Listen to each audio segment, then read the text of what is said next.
Magandang araw po sa inyong lahat. Heto na naman po ang isang kwento na mapapakinggan natin sa araw na ito. Ito ay tungkol kay John, isang lasinggerong magbubuko. Si John ay isang simpleng binata na mababa ang tingin sa kanyang sarili. Iniisip na wala siyang ibang silbi sa buhay kundi ang magtinda at magtimpla ng masarap na buko juice. Ngunit isang gabi, habang pauwi, isang kakaibang pangyayari ang bumaliktad sa kanyang mundo. Nasaksihan niya ang isang babae sa damuhan, nagpupumiglas sa isang halimaw. Hindi siya nagdalawang isip, sinagip niya ang babae sa kamay ng aswang. Sino kaya ang babaeng ito at ano ang magiging epekto ng pagtulong niyang yun sa kanyang buhay at negosyo? Kaya ba niyang harapin ang mga panganib na dulot nito o matutulad siya sa naging kapalaran ng kanyang mga magulang? Paano kaya tatalunin ni John ang malalakas na aswang, gayong wala naman siyang mutya o kapangyarihan? Sapat na kaya ang sandatang gawa sa pilak? Kaya nitong pumaslang ng kalaban o siya ang mamamatay? Pero bago ang lahat mga idol, huwag po nating kalimutan mag-subscribe at i-hit ang notification bell sa aking YouTube channel na The Voice Addict at Apong Isaak para sa mas marami pang makapigil hiningang kwentong aswang at katatakutan mula sa mundo ng kababalaghan. Umpisahan na po natin ang kwento. Eka, ba't ba ako nandito? Anong ginagawa ko sa lugar na to? Napatingin si John sa paligid. Nasa loob siya ng isang maayos na bahay. Maayos ang paligid, pero may kung anong kakaiba sa pakiramdam niya. Nakita niya ang isang batang lalaki na nakayuko at nakasiksik sa ilalim ng mesa. Tahimik lang ito. May nakasabit na bawang sa leeg nito, parang kwintas. Marami ring bawang sa paligid ng mesa kung saan siya nakatago. Maya-maya, nakarinig si John ng malakas na alulong mula sa labas, parang alulong ng aso. Maliban doon, may iba pang ingay na nanggagaling sa labas, parang may kumakalmot sa dingding, paulit-ulit, parang may kuko na dumudulas sa kahoy.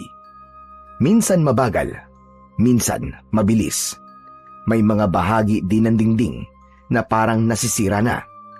May malalakas na tunog din na parang may tumatalon sa bubong. Ramdam ni John na gumagalaw ang bahay sa lakas ng bawat yabag. Napatitig siya sa bata. Nakatitig din ito sa kanya. Nanginginig. Umiiyak na. Parang walang boses. Nandyan na naman sila, Damian. Anong gagawin natin? Talagang sinusubukan ng mga aswang na yan ang pasensya ko. Sumusobra na sila. Ngayong gabi, hindi na ako basta-basta mananahimik na lamang. Sandali, Damian. Anong gagawin mo? Huminahon ka! Pumunta sa kusina si Damian at pinulot ang bolo na nasa ilalim ng lababo. Kinuha niya ang hasaan at dali-daling pinatalim ito ng gusto.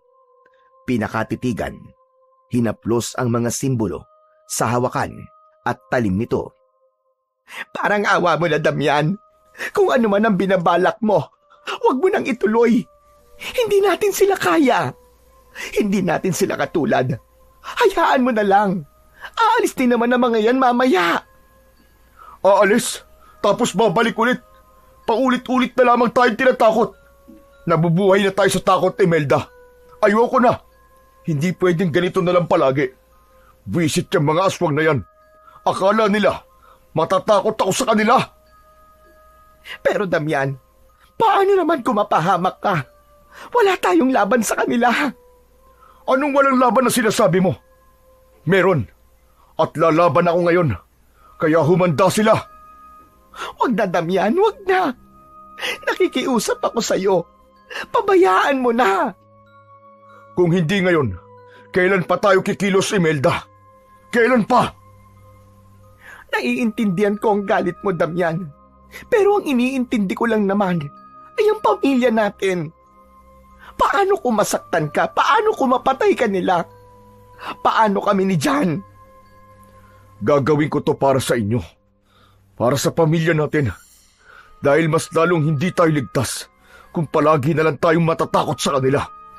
Kaya kailangan ko na silang harapin. Wala na akong ibang pagpipilian pa. Damian, huminahon ka! Damian! Huwag mo na akong pigilan, Imelda. Masyado na tayong pinaglalaruan ng mga hayop na halimaw na yan. Tumahimik si Imelda. Hawak niya ang laylayan ng kanyang damit. Nanginginig. Alam niyang wala na siyang magagawa para pigilan ang kanyang asawa. Kung mamamatay man ako ngayong gabi, sisiguraduhin kong hindi ako mamamatay ng duwag. Tay! Tay, wag po! Huwag kayong lumabas! Sumugod si John at hinawakan ng braso ni Mang Damian, pero bigla siyang napatingin sa kanyang mga kamay. Nagulat siya. Hindi niya nahawakan ng kanyang ama. Dire-diretso itong lumabas ng bahay. Isinarado nito ang pintuan. Lumapit siya sa kanyang ina. Sinubukan niya itong yakapin, pero hindi rin niya magawa. Nakatayo ang nanay Imelda niya sa harap ng pinto. Pilit na pinakikinggan ang ingay sa labas. Nanginginig ang kanyang katawan. Pawis na pawis, kahit malamig naman ang hangin sa gabing yun. Nakatingala ang kanyang ulo at ang dalawang kamay niya ay magkadikit at nakatapat sa dibdib. Umusal siya ng isang mahinang panalangin. Panay ang sign of the cross. Diyos ko, iligtas mo po ang asawa ko. Iligtas niyo po kami, Panginoon. Malalim ang paghinga ni Imelda.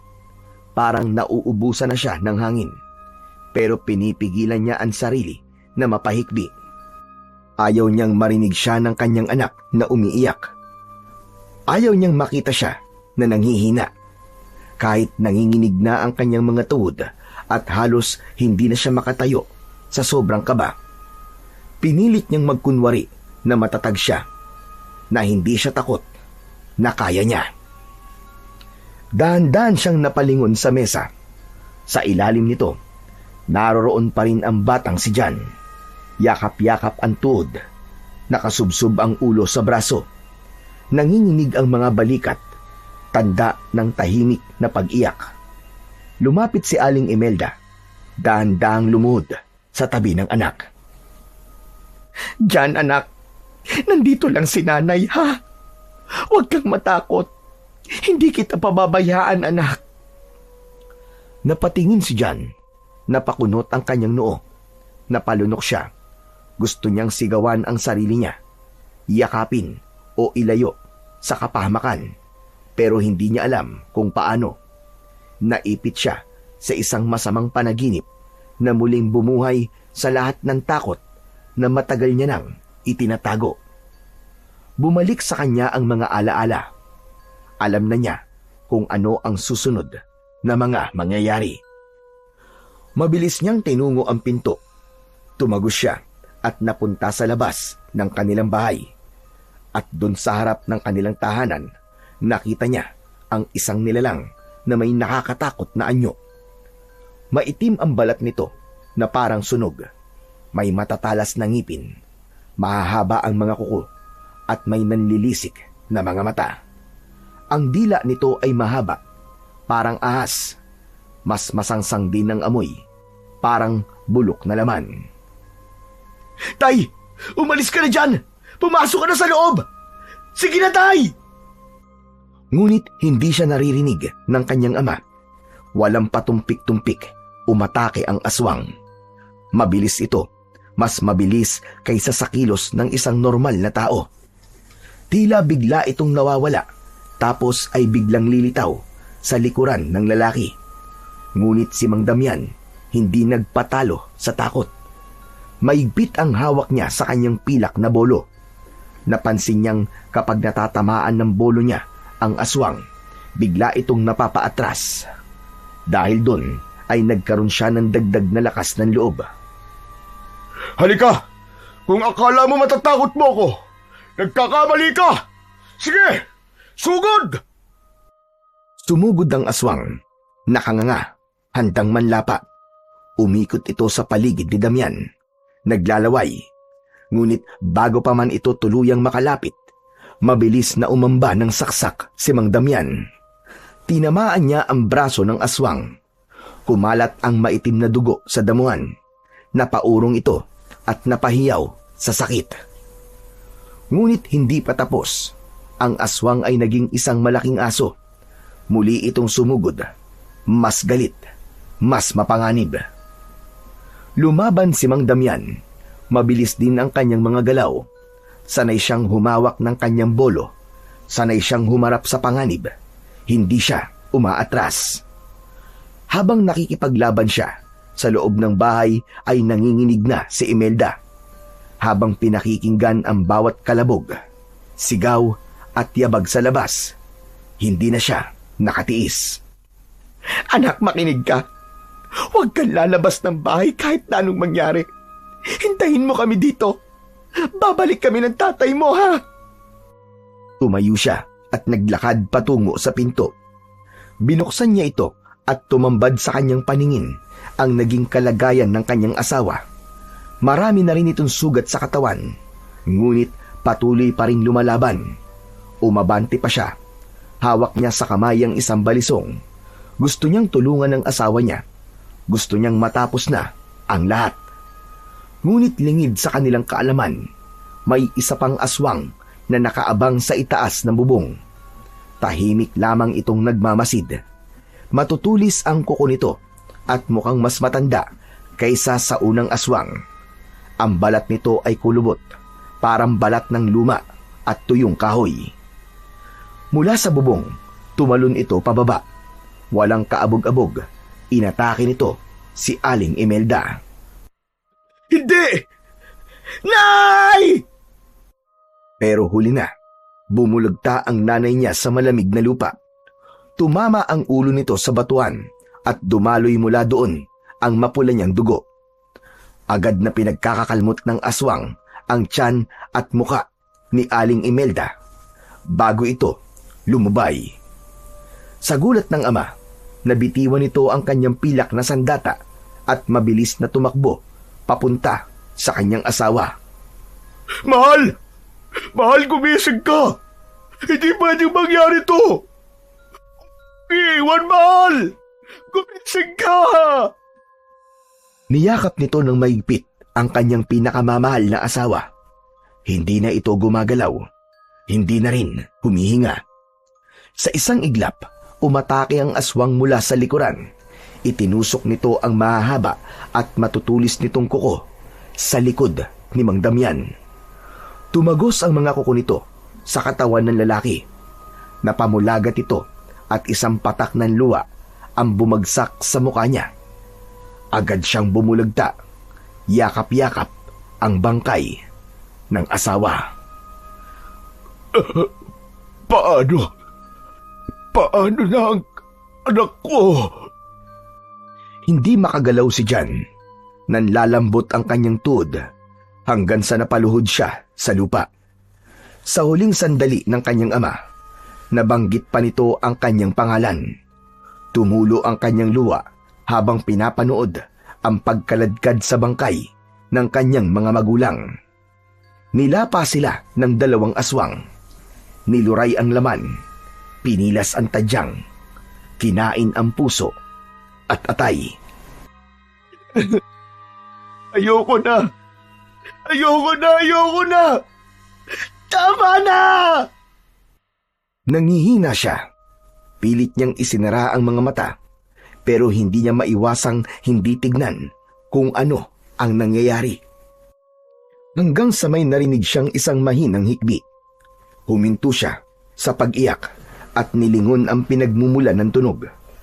Naroon ang bata sa pintuan, nakatingin sa bangkay ng kanyang mga magulang. Maputla ang bata, punong-puno ng takot, gulat at lungkot ang kanyang muka. Hindi gumagalaw. Nakatayo lang sa may pintuan habang pinanunood kung paano nilalapa ang mga magulang niya. at biglang nagising si John. Mabilis ang kanyang paghinga. Butil-butil ang pawis sa kanyang noo. Nasa maliit siyang katre sa isang sulok ng kanyang barong-barong. Yung manipis na foam na inuupuan niya sa araw ay siya ring hinihigaan niya sa gabi. Huminga siya ng malalim, pilit na pinakakalma ang kanyang sarili. Tumingin siya sa lumang orasan at nakita niya, 7:00 na ng gabi. Anak ng teteng, oo. Ang tagal naman na naging siesta ko. Ay, anong oras na? Ngayon lang ako nagising. Kanina, pagkatapos niyang magtinda ng buko, umuwi siya para magpahinga sandali. Nakaramdam kasi siya ng antok. Akala niya, sandali lang siya dahil balak pa niyang magtinda. Pero napasarap ang kanyang tulog. Humaba ng hindi niya namamalayan. Kahit mabigat ang katawan, pinilit niyang bumangon. Naupo siya sa gilid ng katre. Ilang saglit pa, napatulala siya habang inaalala ang kanyang panaginip. Ipinilig niya ang kanyang ulo. Pilit na nilalabanan ang mga imahe na ayaw mawala sa isip niya. Maya-maya pa ay napatingin siya sa pinto nang marinig niyang may kumakatok. Jan? Jan! Gising ka na ba, pare? Jan! Oh, sandali, nandiyan na! Tumayo siya at pinagbuksan ito ng pinto. Bumungad sa kanya ang matalik niyang kaibigan na si Rex. May bitbit na plastik sa magkabila ang kamay. Ay, sa wakas, nagising ka rin. Kanina pa ako pabalik-balik dito eh. Buntik na ako magpatawag ng pudinarya eh. Akala ko kasi patay ka na eh. Sira ulo. Natulog lang ang tao eh, patay na agad. Ano bang kailangan mo? Ang sungit naman ito. Nandito ako para masimulan na natin to. Aba, kanina pa ata kumunat tong binili kong pulutan natin eh. Kakahintay sa paggising mo. Kanina pa kaya ako inom na inom. Aba, bakit naging kasalanan ko pa yata na hinintay mo ko? Bakit kasi di mo nalang ininom yan na mag-isa? Alam mo kasi, Chong, hindi masaya kapag hindi ka ang kainuman ko eh. Talagang hihintayin kita. Siyempre, best friend tayo, di ba? Sige na nga. Halika na, pasok ka na. Ikaw, alam mo, bad influence ka talaga eh. Gusto ko sanang iwasan yan para kahit papano maging good boy na ako eh. Ikaw talagang panira sa pagbabagong buhay ko eh. Pare, sadali lang. Pawak nga. Nilalagnat ka ba? Sira ulo. Tumawa na rin si John. Umiling pero may ngiti sa kanyang labi. Kinuha niya ang mga plastik na baso at sinalina ng alak ang dalawa. Umupo sila sa maliit na lamesa sa tabi ng isang lumang bentilador. Oh, yan ang tagay mo. Cheers, pare.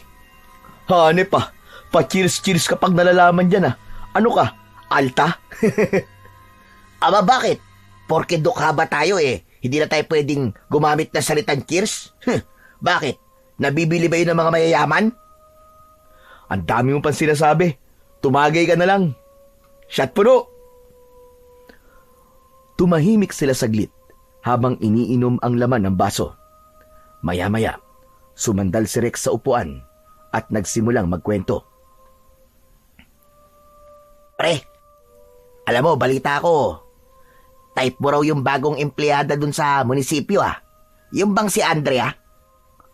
At saan mo naman nabalitaan yan? May nakapagsabi lang. Iba raw yung tingin mo doon sa babae. Pero, in fairness ah, magandang taste mo, Chong. Panalo ka doon pag yun ang naging nobya mo. Makinis, maputi, tapos maganda. Ang tangos pa ng ilong.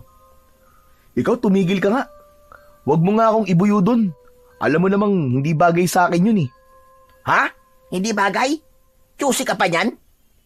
Anong choosy pinagsasabi mo? Ang ibig kong sabihin, pre, hindi siya bagay sa akin dahil siya may pinag-aralan. Maganda tapos may pera pa. Eh ano naman ngayon? Gwapo ka naman ah. Maganda ang katawan mo, maskulado. Eh ako nga, walang abs eh. Lakas pa rin ang loob manligaw eh. Ikaw pa kaya? Basta ayoko, Chong. Huwag mo akong binibiro sa kanya. Nakakahiya. Rex, alam mo naman, di ba? Isa lang akong hamak na magbubuko. Walang problema sa trabaho mo. Marangal naman ang pagiging tindero Kaya wag mong nilalanglang lang yun. Oo, alam ko naman na marangal. Tsaka wala akong tinatapakan tao. Pero alam naman natin yung iba, hindi ganun ang tingin. Ang bihira ka. Hayaan mo yung tingin ng iba. Bakit kasi nagpapaapekto ka? Ay nako. Siya nga pala. Alam mo bang nalaman ko na walang syota si Andrea? Baka ikaw yung hinihintay niyang dawan. Kaya kung ako sa'yo, magda-moves ka na. Engot, di nga ako magugustuhan nun. Paano naman siya magkakagusto sa akin? Bukod sa magbubuko lang ako, lasinggero pa. Wala naman akong silbi. Wala akong ibang alam gawin kundi ang magbiyak at magtimpla ng masarap na buko juice. Bukod dun, ano pang alam kong gawin? Lumaklak ng alak. Ano pa? Wala na. Sige nga, sabihin mo sa akin kung paano niya ako magugustuhan, Aber. Alam mo, Chong, ang mali sa'yo? Minamaliit mo palagi ang sarili mo. Hindi mo nakikita kung gaano ka kaayos kung gugustuhin mo lang. Oo, lasinggero ka, pero mabait ka naman Hindi ka naman tulad ng iba dyan na mayayabang at hindi marunong makisama. Saka hindi lahat ng lalaki marunong magpakumbaba at magsikap ng ganyan. Ay, ewan. Di ko alam, Rex. Minsan kasi parang wala na talaga akong direksyon Para bang kahit na anong gawin ko, palaging may kulang. Pare, normal lang yan. Pero hindi ibig sabihin na wala ka ng kwentang tao. Tumingin ka nga sa salamin. Mukha ka bang wala ng pag-asa? Hindi naman. Mukha lang pagod sa kalasing. Yan ang sinasabi ko sa'yo Ano, bukas tulungan kita Diskartihan mo na yung si Andrea. Aba, baka maunahan ka palang iba. Ayoko, Chong, ayoko. Nahihiya talaga ako. Ayaw mo ba talaga? Kasi kung ayaw mo, pwede namang ako na lang Ay, wag naman ganun, Chong. Ang kaywan, at hindi pwedeng mapunta kay Pedro. Ayun! Di umamin ka din sa wakas. Oo na. Para ka naman teenager na kilig dyan. Hindi bagay sa'yo. Para kang bulating nilagyan ng asin. Bulating nilagyan ng asin? Grabe ka naman. Ayos ka na. Inamin ko na na gusto ko talaga si Anding. Pwede na ba tayong uminom ng tahimik? Ang ingay mo Grabe naman to. Sige na, pwede na. Ay, pero teka. Hindi pa ako tapos. Ano palang balak mo? Wala. Sus Mariosep ka naman tao ka, oo. Nahihiya nga ako, pre. Baka mapahiya pa tayo. Ano naman ngayon kung mapahiya? At least sinubukan mo. Mas okay na yun kaysa habang buhay mong iniisip ang mga sana mo. Tumahimik si John. Waring nag-iisip. Napatingin sa kanyang mga kamay, sa kalyo at kutis na maitim. Napailing siya. Ang binatang si John ay edad 25 na. Totoong matipuno ang katawan nito. Halatang sanay sa mabibigat na trabaho. Matangkad siya at maayos ang hubog ng katawan. Malinis ang panga at mapupungay ang kanyang mga mata. Guwapo siya pero hindi ito masyadong napapansin ng marami dahil sa sunog niyang balat, dahil sa araw-araw na pagkakabilad habang naglalako ng buko sa kalsada. Lagi rin siyang mukhang pagod at madalas amoy panis na nyug ang amoy ng kanyang katawan. Ngunit kahit ganun, may kakaiba pa rin sa kanya. May dating. Yun lang, talagang lasinggero siya. Ang tingin sa sarili, walang direksyon sa buhay. Palaging iniiwasan ng mga tao. Laging laman ng tsismisan at pinupulutan ng mga tsismosa sa kanilang baryo. Pero si Rex ang natatanging nakakakita sa kabuuan niya na kahit marami siyang pagkukulang, mabuti siyang tao. Tahimik na ulit si John. Naging sunod-sunod ang tagay. Sa isip niya, nakikita niya ang maamong muka ni Andrea. Napangiti siya. Totoo ang sinabi sa kanya ng kaibigan si Rex. Wala siyang yaman Wala siyang maipagmamalaki kung sakali, pero meron siyang itinatagong konting tapang. Naisip niyang baka tama nga ang kaibigan niya. Baka oras na nga para ipaglaban ang kanyang nararamdaman. Alam mo, Chong, tingin ko may tama ka eh. Kung mapahiya man ako, di mapahiya. Basta, masabi ko kung anong nararamdaman ko sa kanya. Yan ang spirit. Iba ka talaga pag naratamaan ka ng alak no? Tumatapang ka no? Isang shot puno pa para mas tumapang ka na dyan. Shot? Pinuno nila ang kanilang mga baso. Itinaas ito sa ere at kanilang pinagbangga. Nagtagay silang muli. Grabe to. Ang lakas ng tama ko. Ako rin dyan Pero ayos lang. Minsan lang naman to, di ba? Bukas, balik na ulit sa normal. Ikaw, balik sa buko. Ako naman, balik sa semento. Ayos lang. Basta ngayong gabi, kalimutan muna natin ang lahat ng problema. Magsaya lang tayo. Tumango si Rex. Tumahimik saglit. Tumingala siya sa bubong ng barong-barong. Naririnig nila sa labas ang mga tumatahol na aso. Tol, salamat Sa totoo lang kung wala ka siguro. Ewan ko kung paano ko kakayanin tong buhay ko. Alam mo, Tol, parehas lang tayo Pero ikaw lang din naman ang laging nandyan para sa akin, di ba? Tayong dalawa lang, laging magkasangga. Walang iwanan, Chong. Magkaibigan tayong talaga. Oo. Teka. Para yatang naiiyak ka na, Chong Tama na nga ang drama natin. Nasaan na ba yung pulutan natin? Naubos na yata. Eto. Mabuti pa. Kumuha ka pa ng isang bote. Saka mani. Para mas lalong masarap ang kwentuhan natin. Sigurado ka ba, Chong? Kaya pa ba? Kaya pa yan. Wala tayong uurungan laban, pre. Basta meron tayong alak. Pinuno nila muli ang kanika nilang mga baso. Hindi na naging maayos ang pagbuhos. May natatapon na sa lamesa. Pero ayos lang sa kanila.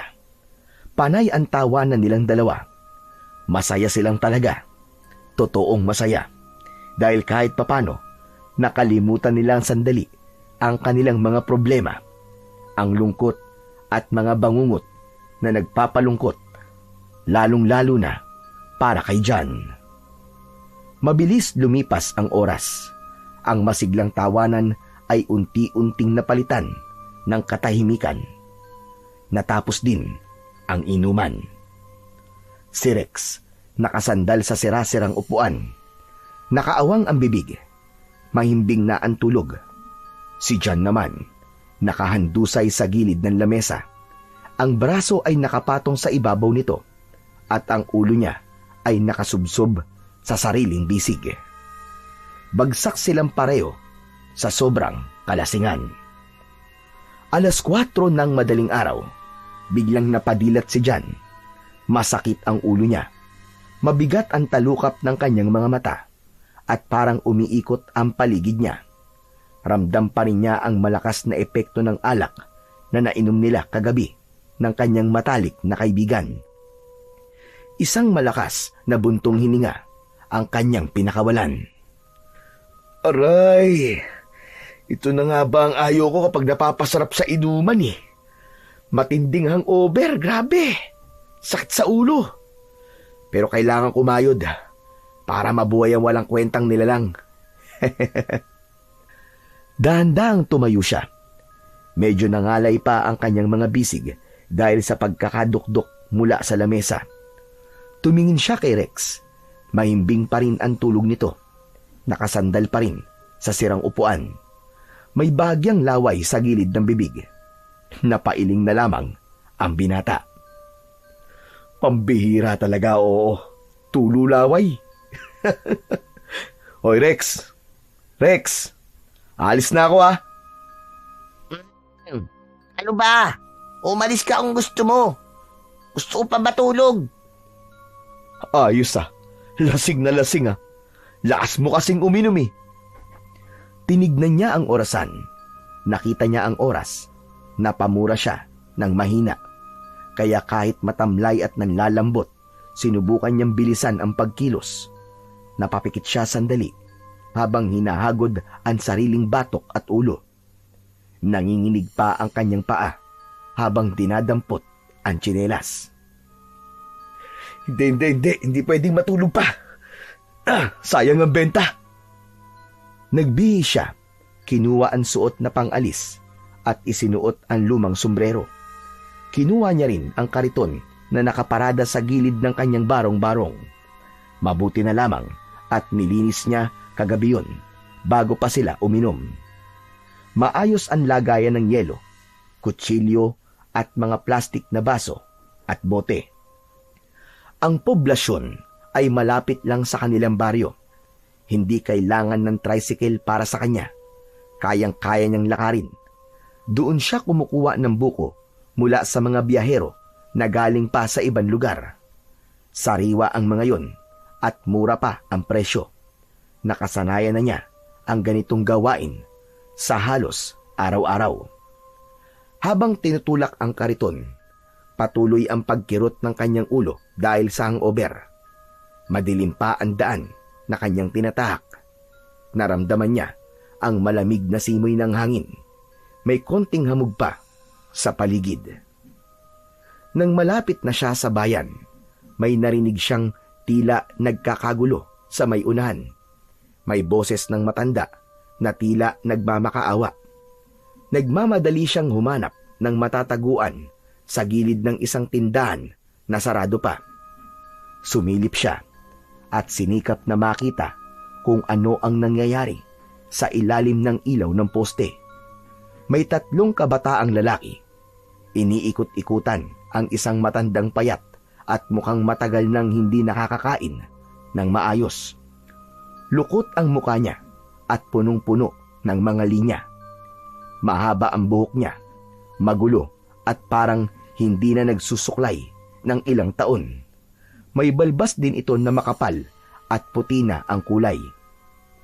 Ang suot nitong damit ay lumang t-shirts na halos butas-butas na. Naka-shorts lang, nakupas at sira na rin ang laylayan. Wala siyang suot na tsinelas at halatang sanay na sa malayong lakaran dahil makapal at magaspang na ang mga kalyo sa paa. Maawa kayo sa akin! Huwag niyo naman akong saktan! Wala naman akong ginagawang masama sa inyo! Ngunit ang mga kabataan, halatang lasing at bangag, palakad-lakad pa rin na parang wala sa kani-kanilang mga sarili. Isa sa mga ito ang biglang tumulak sa matanda, hanggang sa napasubsob ang matanda sa kalsada. Aray! Tama na! Huwag! Maawa na kayo sa akin! Napakuyom ang kamao ng binata. Hindi na niya matiis. Kahit masama ang pakiramdam niya, bumalik siya sa kanyang kariton at lumapit sa mga tambay. Hoy! Mga kumag! Anong ginagawa niyo, ha? Manahimik ka! Kung ayaw mong pati ikaw saktan namin! Pakialamero ka! Ano ngayon sa inyo kung pakialamero ko, ha? Ayoko na may inaaping matanda. Lalong-lalo na sa harap ko. Kaya mabuti pa. Tigilan nyo na yan. At bakit naman kami makikinig sa iyo, ha, Aber? Dahan-dahang inilabas ni John ang kanyang itak mula sa ilalim ng kariton. Aalis kayo o tatagpasin ko mga leeg nyo. Biglang natahimik ang lahat. Walang nakaimik sa 3 kabataan. Natakot din sila at kinabahan nang makita ang itak na hawak ng binata. Isa-isa silang nagsialis. Nagmumura habang papalayo. Naiwan si John, nakatayo pa rin habang nakataas pa ang itak. sa kanyang mga kamay. Anak ng teteng oh. Huh! Buti na lang wala na sila. Lakas ng kabog ng dibdib ko ah. Nang masigurong wala na ang mga tambay na yon, doon lamang tila nakahinga ng maluwag ang binata. Pero ang tuhod niya nanginginig. Halos mapaupo siya sa bangketa. Agad niyang pinunasan ang kanyang pawis sa noo. At pagkatapos nun, doon pa lang siya napalingon sa matanda. At tatang, ayos lang po ba kayo? Oo, iho. Ayos lang. Salamat nga pala. Kundi dahil sa'yo, baka hindi na ako makauwi ng buo. Naku, wala pong anuman yun. Pero ano po bang ginagawa niyo dito ng ganitong oras? Napagtitripan tuloy kayo ng mga adik dito. Yun na nga, iho. Mangyaring may usapan kasi kami ng isang kakilala ko na dito magkikita o dito ko raw siya hintayin. Pero hindi ko naman siya nakita dito. Ganun po ba? Naku baka kung iiwan ko po kayo dito baka balikan po kayo ng mga mokong na yun. Saan ho ba kayo nakatira? Naku wala na akong bahay, iho. Nasunog kasi ang kubo ko sa tabi ng ilog. Simula nung masunog yun, kung saan-saan na lamang ako napadpad. Minsan dito, minsan sa palengke. Basta kung saan may lilim at bubong, dun ako. Napatingin si John sa matanda. Mahina na ang boses nito at tila nauubusan ng lakas. Napansin niya rin na nanginginig ang mga kamay nito. Tatang, nanginginig po kayo ah. Dahil po ba yan sa gutom? Oo, amang. Ilang araw na akong hindi kumakain. Maski tubig, madalang akong makainom. Napabuntong hininga si John. Kahit masakit pa rin ang ulo niya at nanlalambot, hindi niya magawang iwan ang matanda. Kaya naman, mabilis siyang nag-isip. O sige, ganito na lang po tatang. Sumama po muna kayo sa akin. Pupunta po kasi ako ng poblasyon para umangkat po ng buko. May malapit po na karinderya doon. Bibilang ko na lang po kayo ng kape at tinapay tapos titignan po natin kung meron po kayo doon mapagpapahingahan kahit panandalian lamang. Hindi agad nakasagot ang matanda. Tinignan niya si John tapos tumango ng marahan. Tinulungan ni John na makatayo ang matanda. Salamat, iyo. Napakabuti mo. Bihira lamang ang mga taong tulad mo. Naku, wala po yun, tatang. Tara na po. Baka mamaya balikan tayo ng mga adik na yun Tahimik silang naglakad patungong poblasyon. Madilim pa rin ang paligid. Kaunti lamang ang ilaw sa kalsada, kaya't maingat silang naglalakad. Hawak ni John ang hawakan ng kanyang kariton, habang si Apo Karding naman ay tahimik lang na sumusunod sa likod niya. Habang naglalakad sila sa gilid ng kalsada, nagsimulang magsalita si John. Tatang, nakalimutan ko, ano nga po palang pangalan nyo? Ako si Karding, pero tinatawag nila akong Apo Karding. Ganun po ba? Kung ganun, yun na rin po ang itatawag ko sa inyo. Apo Karding. Buti at dumating ka talaga kanina, iyo. Sakto yung paglabas mo ng maaga. Yung mga batang yun, wala silang magawa. Kaya nga po dumarami na po talaga mga pasaway na kabataan dito. Ibang-iba na po ang henerasyon. Kaya, payo ko po sa inyo, wag niyo na pong uulitin to. Kung makikipagkita po kayo sa isang kaibigan, mas piliin niyo po ang araw. Wag po sa gabi. Tsaka wag po kayo magpapadilim sa kalsada. Tama ka. Hindi talaga dapat. Alam nyo, ganito po talaga ako Kapag ganitong oras, gising na po ako. Minsan 4:00 o mas maaga pa po. Bumabangon na ako para makauna po ako dun sa bagsakan. Kumusta naman ang buhay mo? Hindi ka ba nahihirapan? Mahirap po, syempre. Pero kaya naman po. Kahit paano, nakakaraos naman. Kahit mainit sa maghapon, tiis lang. Basta may benta. Ayos na. Sandaling natahimik si Apo Karding. Halatang pinakikinggan niya ng mabuti ang binata habang sila ay naglalakad. Noon po, medyo nahihiya pa po ako sa ginagawa ko eh. Kasi habang yung iba, may mga uniforme, nasa opisina o may magagandang negosyo, ako naman po, nandito lang po sa kalye. Naglalako po ng buko sa gilid-gilid. Oh, ano namang masama doon? Wala ka naman tinatapakan tao, di ba? At napapakain mo ang sarili mo mula sa perang kinikita mo sa marangal na paraan. At napapainom pa po ng alak nang walang sawaan. Abay, ayos na ayos pala buhay mo, iyo ah. May kita ka na, may alak ka pa. Yun nga lang po, may kulang talaga eh. Wala pa po akong asawa. Wala siguro magkagusto sa tulad kong isang magbubuko lang. Hindi mo kailangan madaliin yan. Basta't magpakatino ka lang at huwag kang mawawalan ng pag-asa.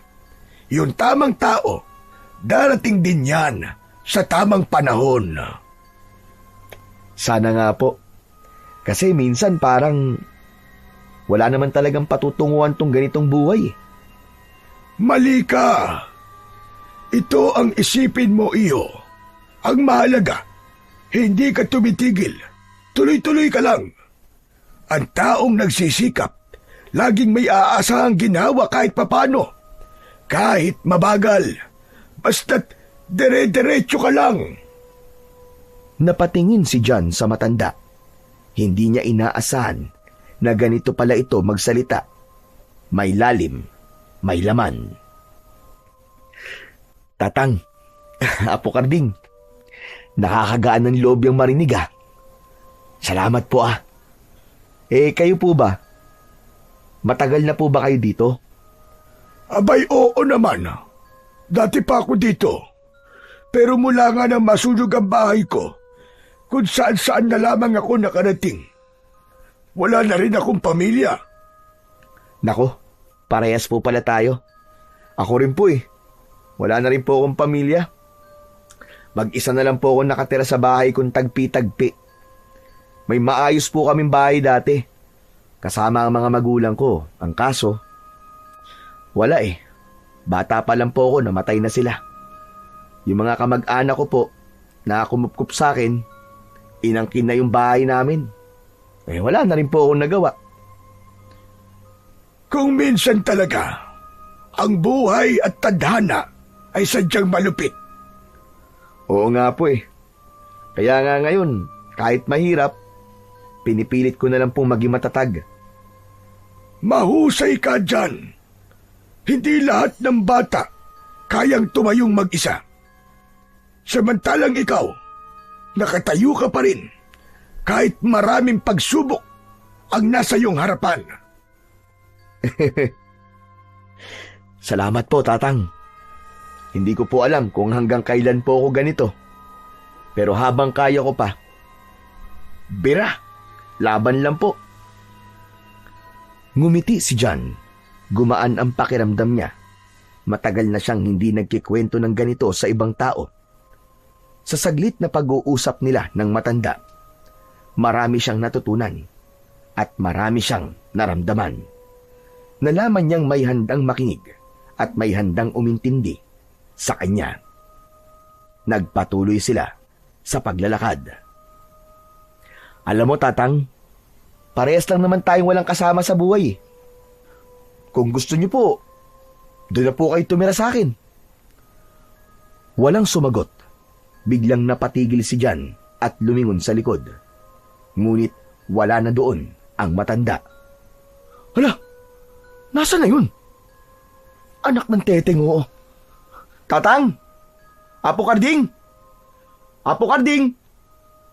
Tumingin siya sa kaliwa, sa kanan at sa likod. Pero wala siyang nakitang Apo Karding. Inikot niya ang kanyang paningin sa paligid. Walang tao, ni hindi niya narinig ang mga yabag ng matanda na umalis. na wala itong parang bula. Apo Karding! Anak ng teteng. Abay, wag naman kayo nagbibiro ng ganyan. Nasaan ba kayo, Apo Karding? Ano ba to? Ano bang matanda yun? Kinilabutan siya.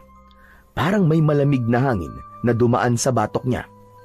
Bumilis ang tibok ng kanyang puso.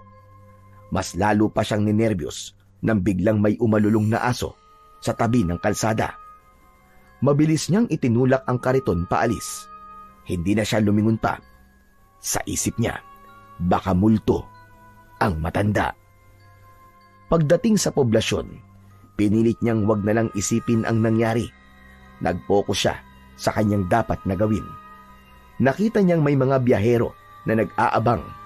Naghahanda na rin ng kanilang mga paninda. Lumapit siya sa suki niya. Pinapili na siya kagad ng mga buko. Pinili niya ang malalaki at mabigat. Matapos magbayad, iniligay na niya ang mga ito sa kanyang kariton. 6:00 ng umaga, dumaan na siya sa bilihan ng yelo at asukal. Saka siya pumwesto sa dati niyang lugar. Inihanda na niya ang kanyang mga paninda. Habang nag-aayos siya, may napansin siyang bolo sa gilid ng kanyang kariton. Uy! Bolo to ah! Kanina naman to galing? Ba't nandito to sa kariton ko? Kinuha niya yon. Namangha siya sa nakitang talim nito. Medyo mabigat at malapad to kumpara sa gamit niyang itak. Hindi matulis ang dulo nito. Parang malapad na itak na pinutol sa dulo.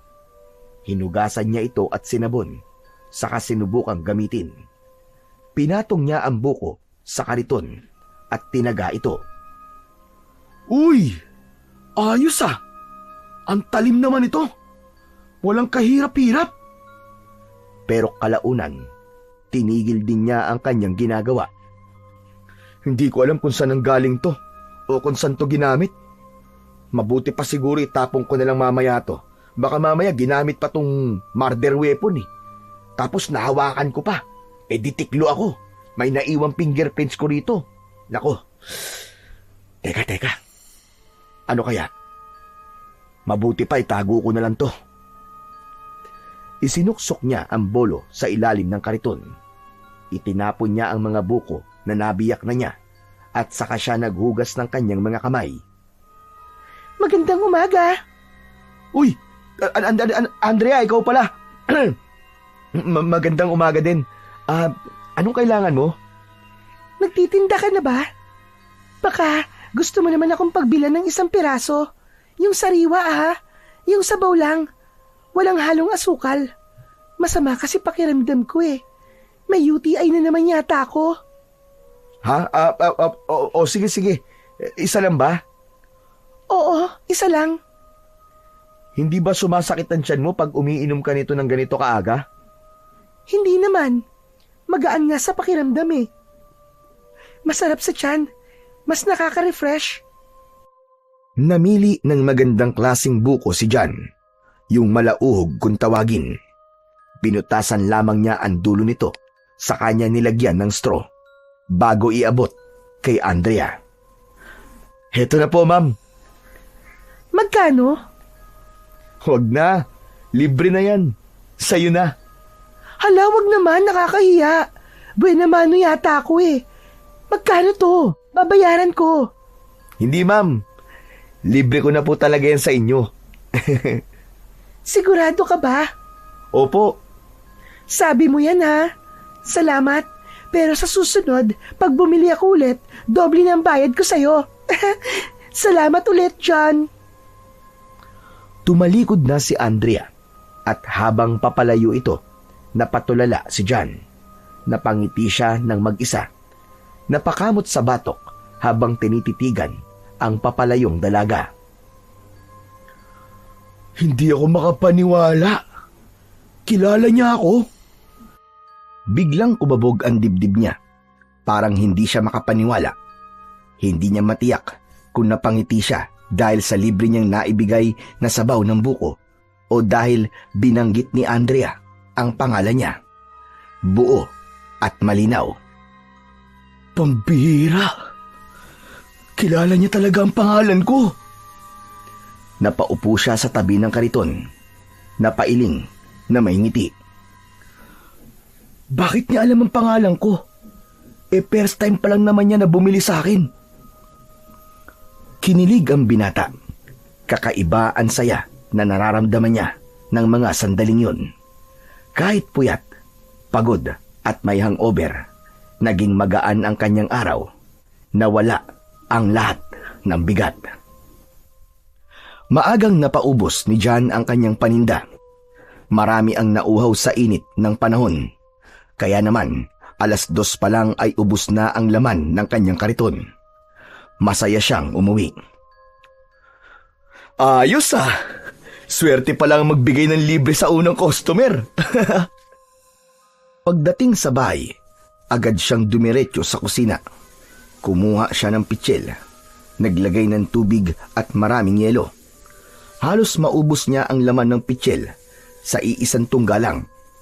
Mainit pa rin ang pakiramdam niya, pawis na pawis, at tila pagod na pagod ang katawan niya sa dami ng pangyayari ngayong araw. Balak sana niyang humilata at matulog kahit saglit, pero napansin niya ang isang bote ng alak sa ilalim ng lamesa. Natira nila ito ni Rex kagabi. Hindi na nila naubos dahil sa sobrang kalasingan. Napahinto siya.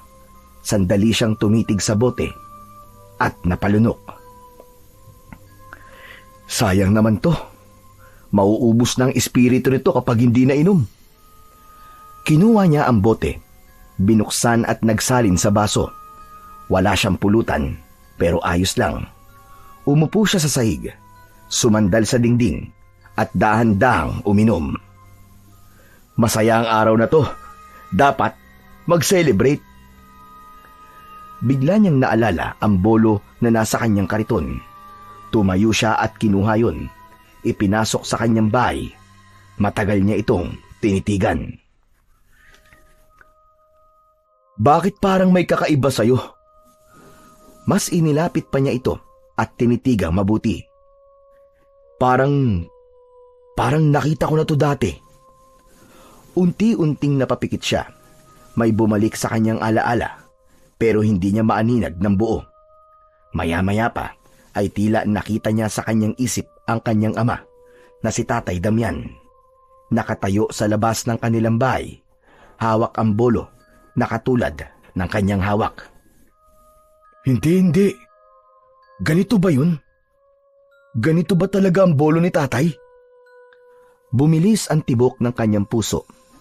Sinipat niyang mabuti ang bolo at nakita niya ang ilang simbolo at palatandaan na parabang nagsasabi sa kanyang yun nga ang dating hawak na sandata ng kanyang ama.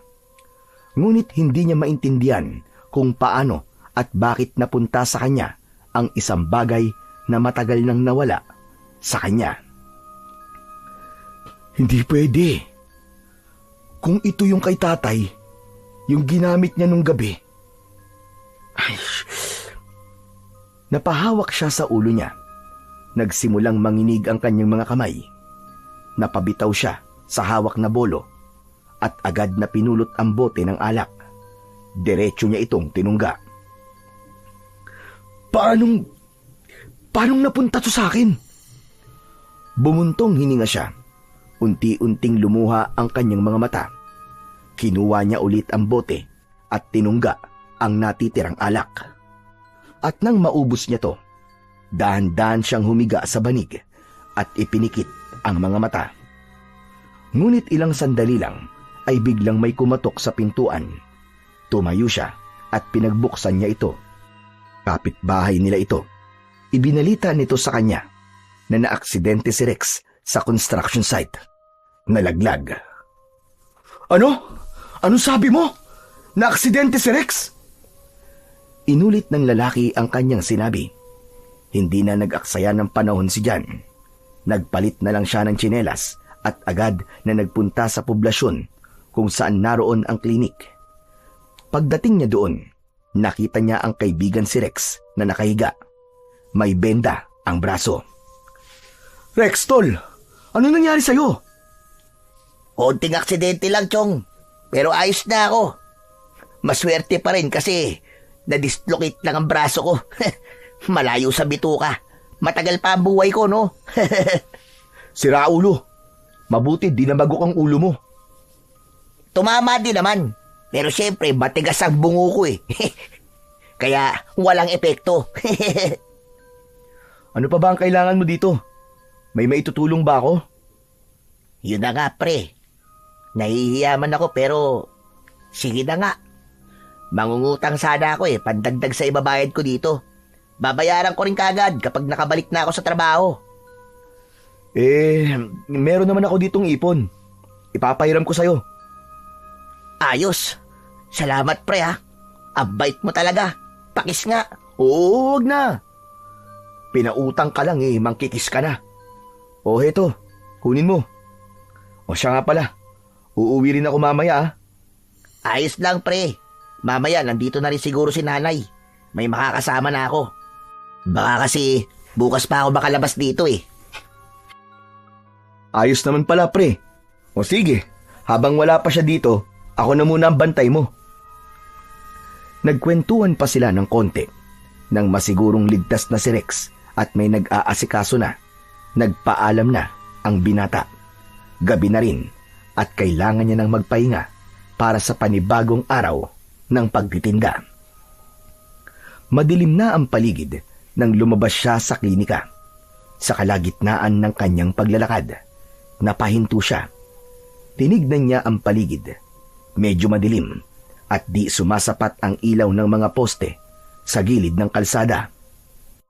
Pambihira naman kasing lugar to. Ang yaman-yaman ng munisipyo ni hindi man lang mabigyan ng pansin ng mga aandap-andap na mga ilaw dito. Ay nako, kung ako lang talaga magiging mayor dito, ilalapit ko talaga ang buwan para lumiwanag talaga. Nagpatuloy siya sa paglalakad. Paminsan-minsan ay napapalingon kapag nakakarinig ng mga kaluskos. Nung una ay hindi naman siya natatakot dahil madami pa rin namang naglalakad ng oras na yon. Ngunit nang makarating siya sa isang bahagi ng lugar na wala na masyadong tao at ang paligid o gilid ng kalye ay puro talahiban, naging malikot na ang kanyang mga mata. Lalo pa at naalala niya si Apo Karding na inaakala niyang isang multo. Maya-maya pa, may narinig siyang impit na iyak. Mahina at halos hindi marinig. Hala, ano yun? Parang may umiiyak ah. Napalingon siya sa gilid ng daan, sa pinakamadamong bahagi. Agad siyang kinilabutan. Unang naisip niya ay ang tumakbo kagad, pero bigla siyang natigilan nang mas lumakas ang iyak nun. Wag! Pakawalan mo ako! Tulong! Tulungan niyo ako! Malinaw na isang babae ang umiiyak. Sumisigaw at humihingi ng tulong. Kasunod nun ay may isang babae ang biglang lumabas mula sa talahiban. Tumatakbo ito, halos madapa. Andrea! Hindi siya makapaniwala. May lalaki sa likod nito. Mabilis ang hakbang, para bang hayok na hayok. Lumapit siya kay Andrea. Andrea, ano nangyayari? Jan, umalis ka na! Umalis ka na! Huwag ka nang lumapit! Pero hindi siya umatras kahit wala siyang dalang sandata. Kahit natatakot, tumakbo siya palapit. Hindi niya magagawang iwan si Andrea. Paglapit niya ay agad niyang dinambaan lalaking sumusunod. Pinagsusuntok niya ito. Walang lubay, pero parang wala lang. Nang tignan niya ang mukha ng lalaki, nanlaki ang kanyang mga mata. Hindi ito tao. Mapupula ang mga mata nito. May matatalas na pangil. Kulubot at maitim ang balat nito. Diyos ko po! Aswang! Hindi siya kagad nakagalaw sa gulat. Sa pagkabigla niya, bigla siyang ibinalibag ng nilalang at siya ang napailalim. Naramdaman niya ang bigat ng katawan nito sa ibabaw niya at ang matatalim nitong kuko sa kanyang balikat. Nakatitig sa kanya ang aswang. Nakahanda na itong sagpangin siya. Ngunit bigla itong napatigil nang may isang malakas na hampas ng bato ang tumama sa ulo ng nilalang. Napahiga ito sa lupa at agad na hinawakan ng ulo. May itim na dugong dumadaloy mula dito. Halika na dyan! Umalis na tayo! Bumangon ang binata. Nanginginig. Nakita niya si Andrea na may hawak na malaking bato sa kamay. Binitiwan ito ng dalaga, saka siya hinawakan sa kamay. Tara na, dali! Umalis na tayo dito! Tumakbo sila. Napalingon si Jan sa nilalang. Nakita niyang tumayo ito at nagbago ng anyo. Naging isang dambuhalang aso. Itim na itim. Natigilan si Jan. Nanginig ang tuhod niya. Hindi siya makapaniwala sa kanyang nakikita. Pumasok sa isip niya ang gabi ng pagkamatay ng kanyang mga magulang. Ganitong ganito ang nilalang. Ganitong ganito ang itsura ng hayop na lumapa sa kanyang ama at ina. Diyan, ano ba? Mamamatay tayong pareho kapag naabutan niya tayo. Kailangan bilisan mo na. Inila siya ni Andrea palayo. Mabilis silang tumakbo, ngunit hindi alam kung saan pupunta. Hanggang sa may isang tinig ang tumawag mula sa di kalayuan. Dito! Dito kayo! Isang matandang lalaki ang nakatayo sa labas ng isang lumang kapilya. May hawak itong kandila sa kamay. Apo Karding? Bilis! Pumasok kayo dito! Bago pa niya kayo maabutan! Mabilis silang pumasok sa lumang kapilya. Nang maisara ang pinto, isinalya ni Apo Karding ang isang kahoy na upuan sa likod nito para masigurong hindi basta-basta mabubuksan. Kapwa hingal si Jan at si Andrea. Parang aatakihin sa kaba. Paanong... Teka! Tao ka ba? Dahan-dahang lumapit si Jan sa matanda. Nakatitig sa mukha nito. Nanginginig ang kanyang mga kamay, pero lakas loob niyang hinawakan ang braso ni Apo Karding. Mainit ang balat nito. Nang masiguro niyang tao ang matanda, napaupo siya sa sahig at napasandal sa pader. Isang malakas na buntong hininga ang kanyang pinakawalan. Para siyang nabunutan ng tinik. Bakit mo tinatanong kung tao ako? Bakit? Mukha ba ako multo? Paano naman po kasi Apo Karding nung huli po tayong nagkausap? Bigla na lamang po kayo nawala eh. Wala lang. Gusto lang kitang takutin noon para masubukan kung matatag ba talaga ang loob mo sa ganung mga bagay. Pambihira naman kayo. Sa tanda niyong yan, nantitrip ka pa. Hayaan mo na. Gusto ko lang naman talaga mapatunayan kung matapang ka. Kaya ako ginawa yun. At masasabi kong matapang ka nga. Matapang? Muntik na nga akong inatake sa ginawa niyo eh. Teka nga ho pala. Bakit may aswang po dito sa poblasyon? Matagal nang may gumagalang aswang sa lugar na ito dyan. Ilang beses ko na silang nakikita. Tahimik lang sila. Pero may mga pagkakataong hindi sila nakakapagpigil. Lumalabas ang pagiging aswang nila. Yung mga natatagpo ang mga patay minsan dito.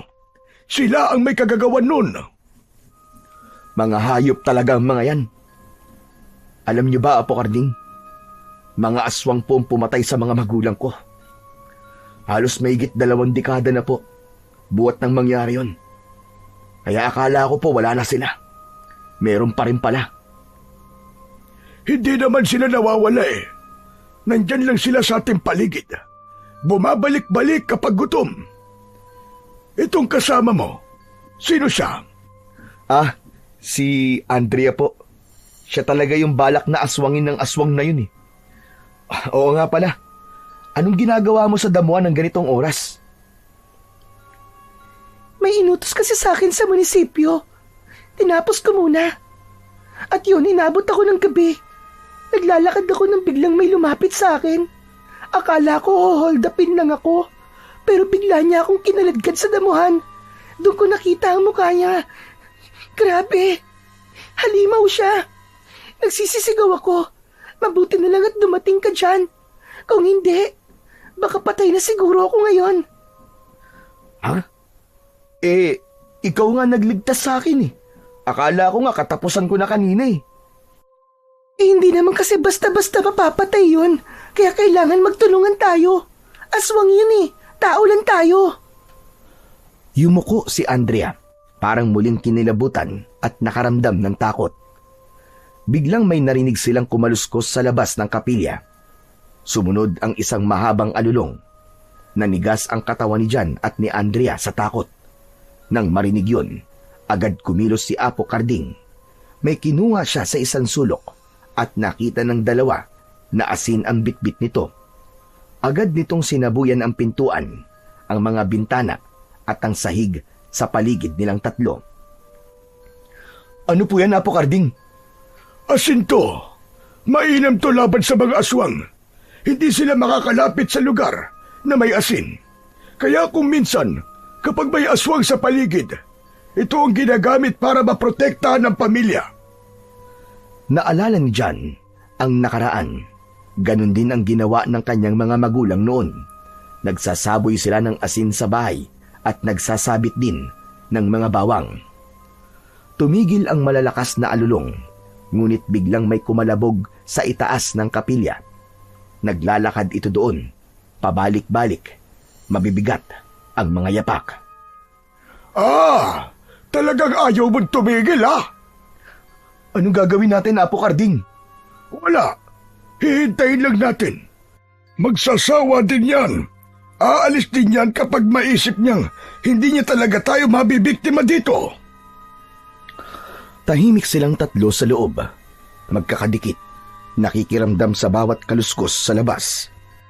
Ilang minuto pa ang lumipas at sa wakas, tumahimik din ang paligid. Nawala ang mga alulong, ang mga yabag, at ang ingay sa bubong. Aba, wala na po ba? Wala na. Umalis na siya. Pero wag tayong papakampante. Pwede pa siyang bumalik. Mabuti pa dito na kayo magpalipas ng gabi. Po, pero baka hanapin po ako ng mga magulang ko. Ano ba ang gusto mong harapin? Yung galit ng mga magulang mo? O yung banta ng aswang? Napatigil si Andrea sa kanyang narinig. Nangislap ang luha sa kanyang mga mata, pero tumango siya ng marahan. Siya nga pala. Nakita mo ba yung sandata na iniwan ko sa'yo? Napatitig si Jan sa matanda. Naalala niya ang bolo, ang makinang na bolo sa kanyang kariton. Opo. Sa inyo pala galing yun? Sa akin nga. Ipinagkaloob ko na yun sa'yo para magamit mo. Tumango si Jan nang marinig yun, pero hindi na muli pang nagtanong. Si Apo Karding ay bumalik sa kanyang mga gamit. Inayos ang ilang bagay, saka umupo sa isang sulok upang makapagpahinga. Si Andrea ay humilig sa pader, nakayakap sa kanyang mga tuhod, at si Jan naman ay nakatitig sa kanyang mga palad. Iniisip ang lahat ng nangyari sa isang araw lang. Sa katahimikan ng gabi, unti-unting bumigat ang talukap ng mga mata ni Jan. Pagmulat ng kanyang mga mata, nakita niya ang kanyang sarili na nakatayo sa tabi ng isang bata. Nang tignan niyang mabuti, siya ito, ang batang Jan. Nakatayo lang ito sa may pintuan, nakatitig sa isang nakakatakot na tagpo sa harapan nito. Dahan-dahan siyang lumuhod sa tabi ng bata. Sinubukan niyang hawakan ito, pero hindi niya magawa. Tumatagos lang ang kanyang kamay. Ramdam niya ang takot, ang sakit na nararamdaman ng batang siya sa oras na yon. Napahagulgul siya ng malakas. Naisip niya na kung hindi dahil sa mga aswang na yon, maayos sana ang buhay niya. May pamilya sana siyang kasama. May nanay at tatay na gumagabay sana sa kanya. Maya-maya pa, nakita niyang tumigil ang aswang sa pagkain. Dahan-dahan itong naglakad papalapit sa bata. Inamoy-amoy ito ng halimaw. Umiyak ng malakas ang bata. Hoy! Hayop ka! Layuan mo yung bata! Napaangat ang ulo ni John. Nakita niya si Apo Karding. Mas bata ng konti ang itsura, pero kilala pa rin niya ang muka. Kasama nito ang ilang kalalakihan mula sa baryo. Sinugod nila ang mga aswang. Nagkagulo, pero ang mga aswang piniling tumakas. Hinabol sila ng mga tao. Samantala, ang bata ay naiwan. Ganon din si Apo Karding. Nilapitan niya si John at maingat na lumuhod sa harap ng bata at sa kamarahan itong niyakap. Huwag ka nang umiyak, iyo. Ligtas ka na. Inilabas ni Apo Karding ang isang piraso ng candy mula sa bulsa at inabot sa batang John. Nanginginig pa rin ang kamay ng bata nang kunin nito ang candy. Huwag kang mag-alala. Magiging maayos din ang lahat. Pinulot ni Apo ang bolo na nasa tabi ng bangkay ng ama ni John. Maigpit siyang hinawakan ng matanda, saka inakay palabas ng bahay. Dinala ni Apo Karding ang batang si John sa mga kamag-anak nito sa baryo. At sa pagkakataong naging malabo na ang eksena, nagising si John, habol ang hininga, luhaan ng mata. Nakita niyang nakatingin sa kanya si Apo Karding. Ikaw yung nagligtas sa akin nun sa mga aswang. Naalala mo na? Opo, naalala ko ng lahat. Kayo po nagbigay sa akin ng candy para kumalma ko. Kayo po ang umakay sa akin palabas po ng bahay. Kayo po nagbigay sa akin ng pagkakataong mabuhay. Tama ka dyan. Matagal na yun. Pero hindi ko yun makakalimutan. Nangako ko sa sarili ko noon na hindi kita pababayaan. Pero hindi ko nagampanan yun dahil na rin sa mga masamang nangyari sa akin. Hindi ko naman nakalain. Naghahaman din pala ang walang awang mga kamag-anak mo na pinagdalhan ko sa'yo. Hayaan na po natin yun, Tatang. Tapos naman na po yun. Pero kahit tapos na, gusto ko pong magpasalamat sa inyo, Apong. Salamat po sa lahat.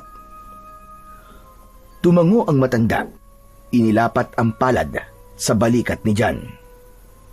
Pero John, yung pagsalakay ng aswang kanina, hindi natin yun dapat baliwalain.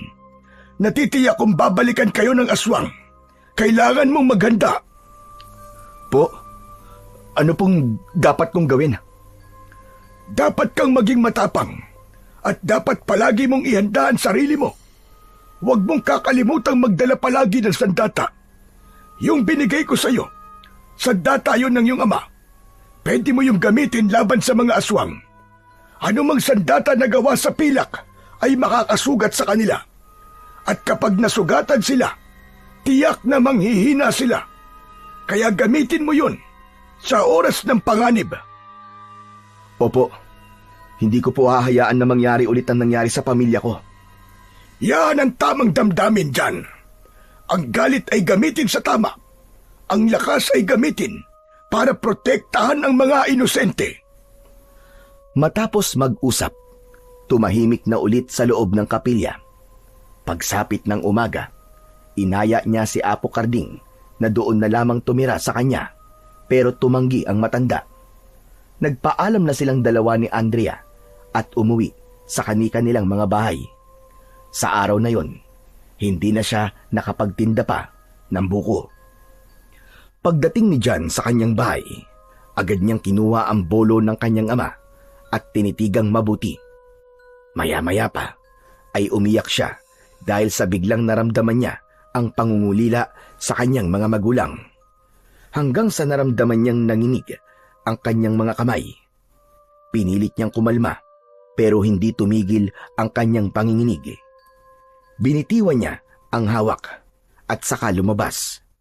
Dumiretso siya sa tindahan at bumili siya ng 2 bote ng alak.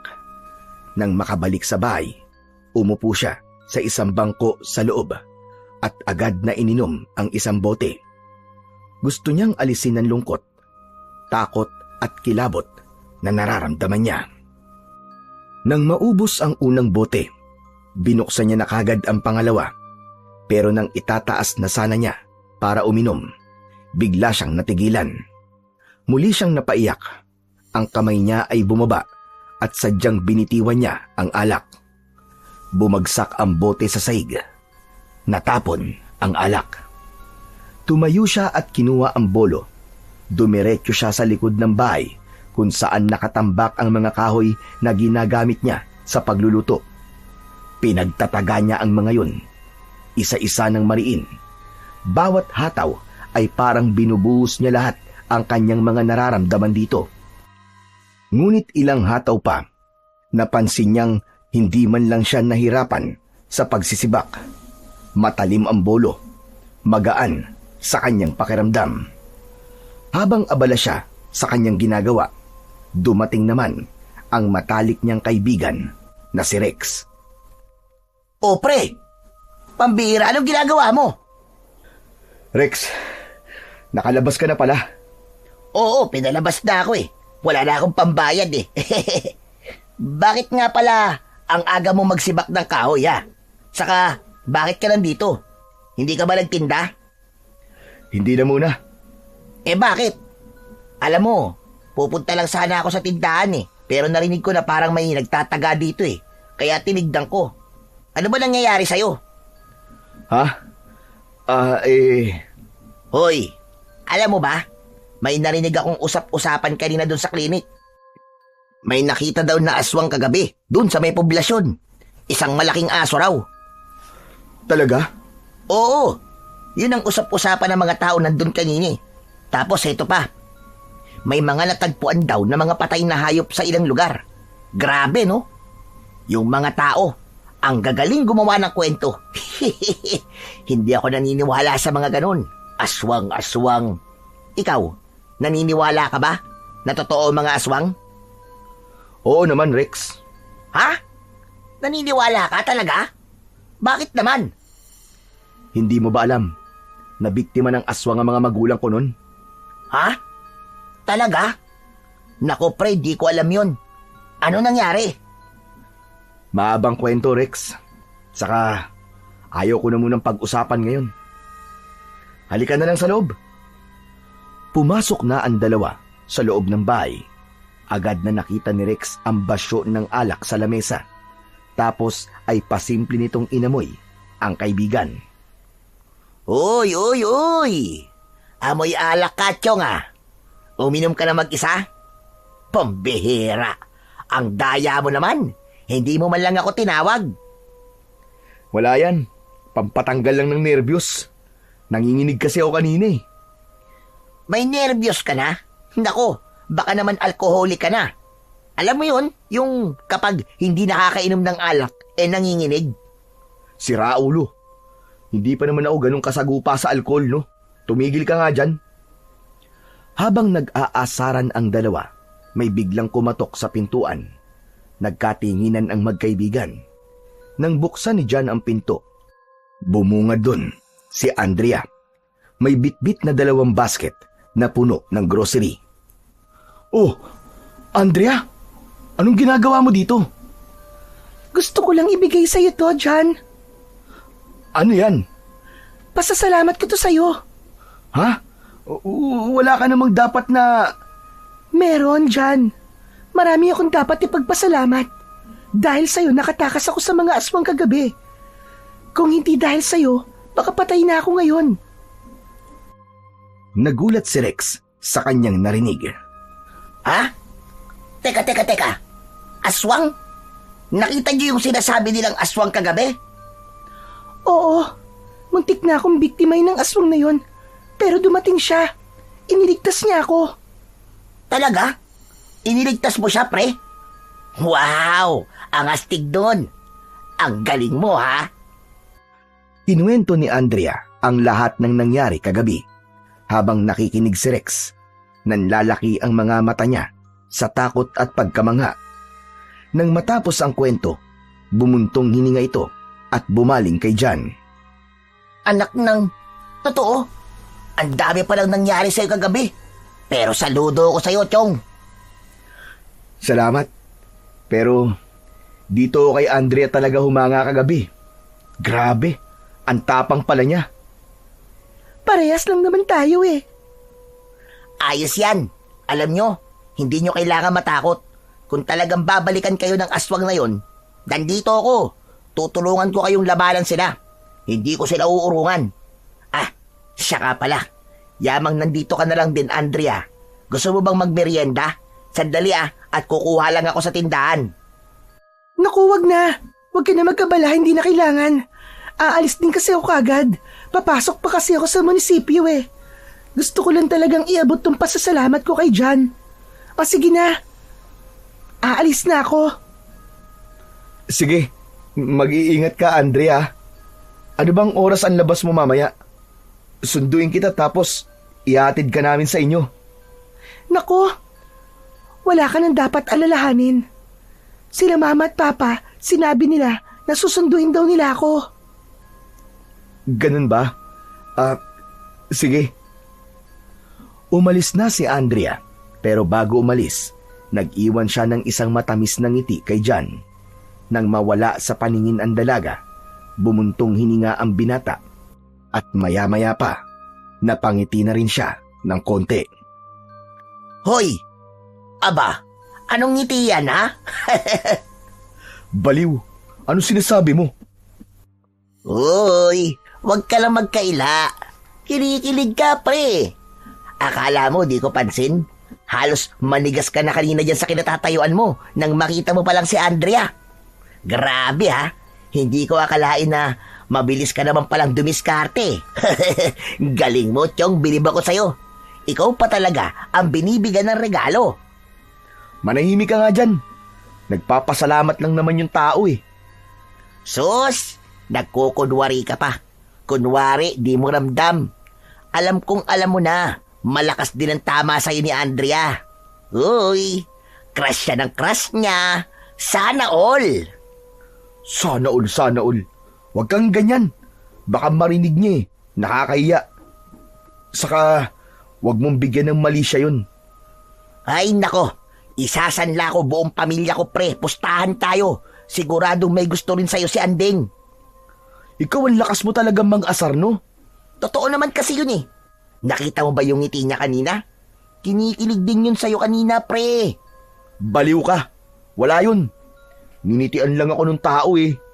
Yun na nga eh. Pero alam mo, boto ko doon para sa'yo. Ang ganda na, ang bait pa. Baliw ka talaga. At sa palagay mo, magugustuhan talaga ako nun? Oh, di naman masamang mangarap, di ba? Saka pre, sa dami ng mga nangyari sa buhay natin ngayon, mas okay na may dahilan ka para gumiti paminsan-minsan. Oo nga eh. Sige na nga. Ang dami mo sinasabi. O ano, hindi ka ba magse-celebrate? Wala bang painom ngayon? Shot puno? Ano? Kapal talaga ng mukha mo eh, no? Sinimot mo na nga lahat ng pera ko, inom pa rin ang nasa utak mo. Wala na akong pera. Puhunan na lang meron ako dito eh. Di yung pwedeng galawin. Magpahinga ka na nga. Galit na galit ah. O sige na, binibiro ka lang naman eh. Baka sakali lang naman na lumusot. Pero Chong, mula ngayon, kasama mo na ako. Hindi lang dun sa banta ng aswang. Pati dyan sa ligawan. Sasamahan kita hanggang mapasagot mo si Andrea. Natawa na lang si John sa pang-aasar at sa dami ng sinasabi ng kanyang matalik na kaibigan. Hindi nga siya iniwan ni Rex at pagdating ng madaling araw, dalawa na silang naghanda. Balik na si John sa dati niyang routine. Bumangon sila, naglakad sa kalsada, papuntang poblasyon para mamili ng buko sa mga suking biyahero. Madilim-dilim pa ng mga oras na yon. Ayaw na sanang pasamahin ni John ang kaibigan niya, pero ito ang nagpumilit kahit na may injury pa ito sa braso mula sa aksidente sa construction site. Habang naglalakad ang dalawa, may kakaibang presensya silang naramdaman. Parang may nagmamatsyag at sumusunod sa kanilang paglalakad. Chong, may nararamdaman akong kakaiba. Maging alerto ka. Nako, ito na ba yun? Talaga bang may aswang, Chong? Anong itsura nila? Ayan oh, mga mukhang aso. Biglang may sumulpot na 2 asong aswang sa dilim. Humigpit ang hawak ni Jan sa bolo. Anak ng... Totoo ga! Ang laki naman yun, pre! May mga aswang nga! Huwag kang maingay. Diyan ka lang. Huwag kang basta-basta gagalaw, Rex. Pre, natatakot ako. Anong gagawin natin? Ano ba? Akala ko ba magkasama nating haharapin to? Ano nangyari? Pre, sa umaangil na aso nga takot na ako eh. Diyan pa kaya? Aswang yan? Huwag kang matakot, nandito ako. Nandito na tayo eh. Kailangan nating lumaban. Kundi, gagawin tayong merienda ng mga yan. Umangil ng mas malakas ang 2 aswang. Bumuelo para sumugod. Jan, pag hindi ako nakaligtas, quits na tayo sa utang ko sa'yo ha. Huwag mong sisingilin ang nanay ko. Walang pambayad yon. Ang lakas ng tama mo. Manahimik ka na nga lang. Sumigaw si Jan. Itinaas niya ang kanyang kamay na may hawak sa bolo. Sige! Sumugod kayo! Akala niyo matatakot ako? Sige! Sugod! Diyos ko po, tulungan niyo po kami. Apo San Jose, Ave Maria, Santo Papa, lahat ng mga santo. Ay, Diyos ko, sino pa ba pwede kong tawaging santo? Sumugod ang aswang ng mabilis. Ang mga mata nila ay nanlilisik. Naglalaway ang kanilang mga bibig. Nakalabas ang kanilang mga pangil na handang-handa ng kumagat. Si Jan, buong-buo ang loob na harapin sila. Mas hinigpitan pa nito ang hawak niya sa kanyang sandata. Nang kumabig ang unang aswang sa kanyang direksyon, mabilis siyang bumuelta pakaliwa, dahilan para hindi siya matamaan ng mga matutulis na kuko ng aswang. Nang makitang hindi siya natamaan ng halimaw, agad niyang inihakbang ang kaliwang paa para muling makabuelo. Saka binigwasan ng malakas sa tagiliran ang aswang na malapit sa kanya. Ano ha? Ano? Laban! Tinamaan ng aswang. Sumadsad to kagad sa lupa. Nang makabawi ito at takmang susugod muli, muling tinaga ito ni Jan. Bumaon ang talim sa laman. Bumagsak ang aswang sa damuhan. Sumigaw ang aswang dahil sa labis na sakit. Bumuelo si Jan at tinaga ang batok ng halimaw ng sunod-sunod. Sumirit ang maitim at malagkit na dugo sa damuhan. Hindi niya ito tinantanan hanggang sa hindi humihiwalay ang ulo nito sa katawan. Grabe! Ang galing mo, pre! Imba ka! Para kang action star! Walang action star dito, pre. Totoong buhay to. Buhay nating 2 pinaglalaban ko dito. Biglang lumaki ang mga mata ni Jan nang mapansin ang aninong gumagalaw sa likod ni Rex. Isang aswang ang dahan-dahang lumalapit mula sa damuhan, nakayuko at handang umatake. Ang matutulis nitong mga kuko ay halos dumampi na sa likod ni Rex. Ang mukha ng halimaw ay nakangiwi, parang gigil na gigil sa laman. Rex! Sa likod mo! Dahil sa injury nito sa kamay, sa takot at pagkabigla, hindi agad nakakilos si Rex. Nang biglang sasalakayin ang kaibigan, parang bumagal ang oras sa paningin ni Jan. Hindi na siya naghintay pa. Agad siyang kumilos, mabilis at buong lakas. Parang sumabog ang lahat ng galit sa katawan niya. 2 hakbang lang ang pagitan nila ni Rex. At sa ikatlong hakbang, buong tapang niyang hinarap ang halimaw. Huwag mong gagalawin ang kaibigan ko! Hiya! Mabilis na umikot si Jan. Inundayan niya ng taga ang gilid ng ulo ng aswang. Bago pa man ito mahawakan si Rex, agad na bumagsak sa lupa ang aswang. Nakangiwi at bumubula ang bibig. Pero hindi pa doon nagtapos si Jan. Walang pag-aalinlangang muli niyang iniangat ang bolo. Akmang tatagain ulit ito, pero bigla siyang natigilan nang umalulong ito ng malakas. Para bang nagtatawag pa ng mga kakampi. Ngunit pagkatapos nun, hindi na siya nagdalawang isip. Inundayan ni Jan ng buong lakas ang bolo sa gilid ng ulo ng aswang. Bago pa man ito mahawakan si Rex, tumama ito sa halimaw at agad itong bumagsak sa lupa. Nakangiwi sa sakit at bumubula ang bibig. Pero hindi pa doon natapos si John. Walang pag-aalinlangan, muli niyang iangat ang bolo at sunod-sunod itong pinaghahataw sa likod ng aswang. Bawat tama ay puno ng bigat at galit. Napasigaw sa sakit ang halimaw at sinubukan pang gumapang paalis. Pero mabilis na sinundan ni John. Isang saksak sa batok ang tuluyang nagpatigil dito. Wala na itong buhay. Nang makita niyang hindi na gumagalaw ang kalaban, doon lang siya parang naimasmasan. Humupa ang galit niya at saka pa lang niya naramdaman ang panginginig ng kanyang mga kamay. Nang tumingin siya sa paligid, nakita niyang nakahandusay ang dalawang aswang sa damuhan at nakatirik ang mga mata. Napalingon din siya sa kanyang kaibigan na noon ay nakaupo at nakasandal sa kariton. Tila hinang-hina dahil sa takot, hindi makapaniwala sa muli niyang nasaksihan. Ano, Chong? Ayos ka lang ba? Oo, ayos lang ako, Chong. Pero, Chong, grabe ka. Ang tapang mo. Ang galing mo. Salamat, ha. Walang anuman yun. Maliit na bagay, wag na natin palakihin. Grabe. Akala ko talaga katapusan ko na kanina. Akala ko magiging kwento na lang ako. Walang makakagalaw sa'yo. Habang kaya ko, pre. Kahit ilang aswang pa yan, lalabanan ko. Hindi ko hahayaang may mamatay ulit sa harap ko. Tsaka, Chong, ikaw na rin ang nagsabi, di ba? Masamang damo ka. At ang masamang damo, mahirap mamatay. Sira ulo.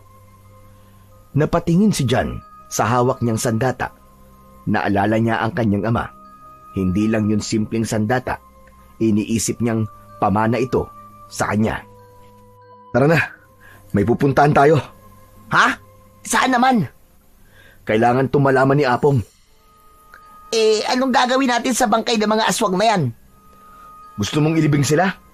Maiwan ka. Pre naman, nagtatanong lang naman ako sa'yo, hindi ka na mapiro. Tara na nga, ang bagal mo naman kasi maglakad eh. Naglakad sila sa madilim na kalsada at dumiretso sa kapilya. Nang makarating sila, nakita nilang nakasara ang pinto. Kumatok si John.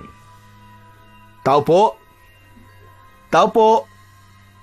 Sino nandito? May nakatira ba dito? Oo, meron. Si Apo Karding. Tao po! Apo Karding! Si John to! Andyan po ba kayo sa loob?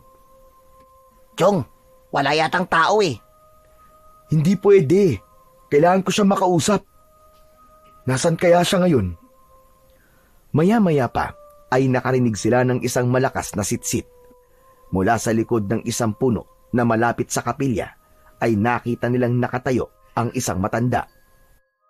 Nangilabot si Rex nang makita ito. Akala niya ay isang panibagong aswang na naman dahil sa magulo nitong buhok. Teka, huwag ka matakot. Yan yung sinasabi ko sa yung si Apo Karding. Anong ginagawa mo dito, iyo? Agad na sinabi ni John ang nangyari. Kitang-kita sa mukha ng matanda ang labis na pag-aalala. Ano ka mo? Nangyari yun sa inyo? Bago ko po sagutin yan, gusto ko po munang malaman kung bakit nandito kayo sa labas. Pinalayas ako dyan eh. Dumating na ang may-ari ng lupa at naabutan ako dyan sa loob ng kapilya. O ngayon, sabihin mo na sa akin kung totoo ba yung ibinalita nyo. Napatay mo ang dalawang aswang na yon. Opo, mukhang tinambangan kami. Mukhang may alam sila tungkol sa akin. Kaya nga po eh, pero buti na lang, ang galing nitong kasama ko. Hataw na hataw sa pakikipaglaban. Ang galing sa bakbakan, ang bilis, ang lakas.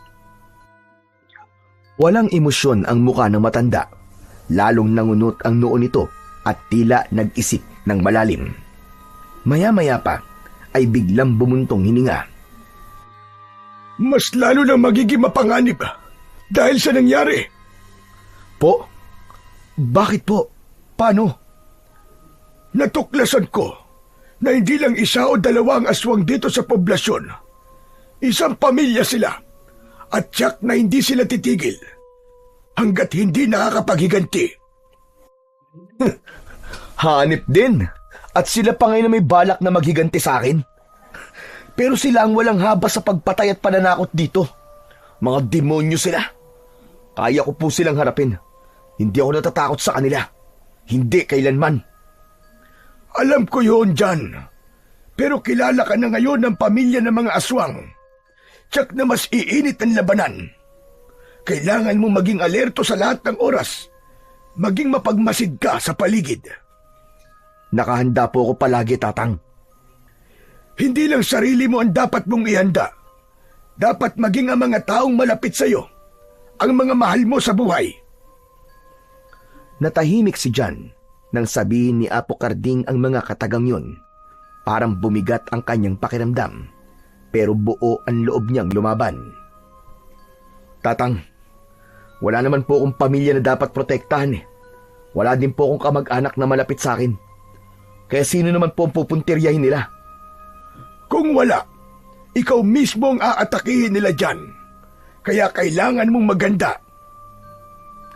Kaya ko po to, Apong. Kahit ilang pamilya ng aswang pa yan, lalaban ako. Hindi ko sila uurungan. Magaling iyo.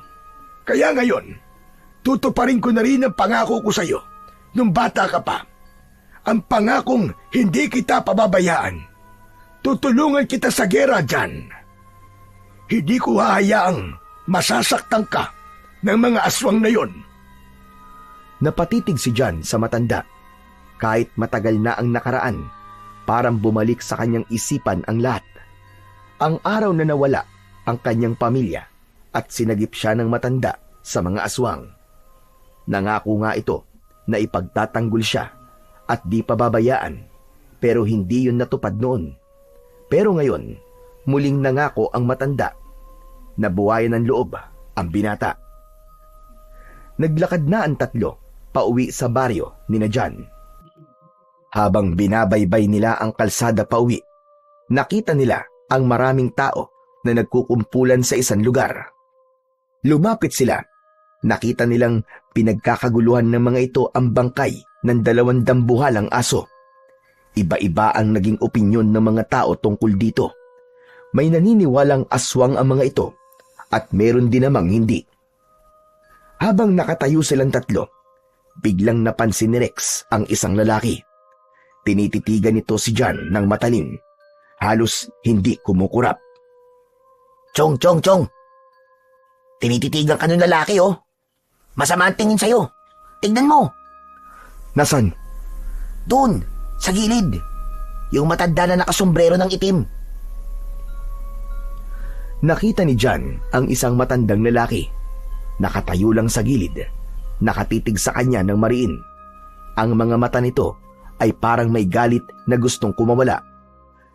Nang mapansin ng matanda na nakatingin si Jan sa kanya, lalo nitong sinamaan ang tingin. Parang sinusukat siya mula ulo hanggang paa. Hindi mapalagay ang loob ni Jan. Parang nakaramdam siya ng pangamba. Hindi basta-basta ang matandang yun. At hindi lang ito isang usisero. Iba ang dating sa kanya. Iba rin ang nakikita niyang aura. Nilingon niya si Apo Karding at kinalabit. Tatang, tignan niyo nga po kung kilala niyo po yung matandang lalaki na nakatingin sa akin. Yung nakasombrero po ng itim dun sa may gilid. Ang sama po makatingin eh. Kumunot ang noo ni Apo Karding nang ibaling niya ang paningin sa direksyong tinuro ni Jan. Pero wala doon ang matandang lalaki na nakasombrero. Nasaan? Wala naman ah. Pambihira. Nandyan lang po kanina yun ah. Bakit biglang nawala? Oo nga eh. Ako yung unang nakapansin, Apo Karding. Hala, teka. Ano yun, multo? Nawawalang parang bula? Ilang saglit na nanahimik ang matanda. Saka bumuntong hininga. Mag-iingat ka dyan. Kung sino man yun, malamang na may masama na siyang balak sa'yo. Napatango si Jan. Alam na niya na sigurado na ang pagdating ng isang panganib. Pre, baka sundan tayo dun sa bahay mo. Baka doon siya magkalat ng lagim. Subukan niya, Chong. Kailangan natin siyang paghandaan mamayang gabi. Chong, kinakabahan ako sa plano mo. Hindi mo naman kailangan lumaban, Chong eh. Naiintindihan ko ang kalagayan mo. Wala kang dapat na ipag-alala. Kung hindi ako makakatulong sa'yo ng pisikal, may alam akong paraan para makatulong sa'yo. Ano yun? Basta, ako nang bahala doon. O siya, umuwi na tayo. Hayaan na natin sila. Ang kailangan natin ngayon ay ang maghanda. Itinulak na muli ni John ang kanyang kariton. Tahimik na sumunod si Rex sa tabi niya. Si Apo Karding naman ay nasa likuran. Matalim ang tingin nito sa lansangan at kahit may edad na, ay halata pa rin ang pagiging alerto. Pagdating nila sa bahay ni John, agad silang kumilos. Nagbigay si Apo Karding ng ilang tagubilin. Nagsabit sila ng bawang sa pintuan. Naglagay ng asin sa mga sulok at inihanda ang mga sandata sa mesa. Ang bolo ni John ay pinakintab at hinasa. Si Apo Karding ay naglalagay ng ilang bitag sa paligid ng bakuran. May mga sanga at tinik na inilagay sa mga pwedeng pagdaanan. Si Rex naman ay tumulong sa pagbuhos ng asin sa mga bintana, pintuan at sa mismong paligid ng bahay. Tatang, sapat na po ba to? Hindi sapat ang paghahanda, pero mas mabuti na to kaysa wala tayong magawa. Nang matapos na sila sa kanilang ginagawa, nagpaalam na si Rex sa kanila. May gagawin daw itong importante. Hanggang sa sumapit na ang gabi, tahimik na ang buong paligid. Pero si John at si Apo Karding ay gising pa. Naghihintay, nag-aabang, nakapwesto sila sa sala ng bahay. May mga sandata sa tabi nila.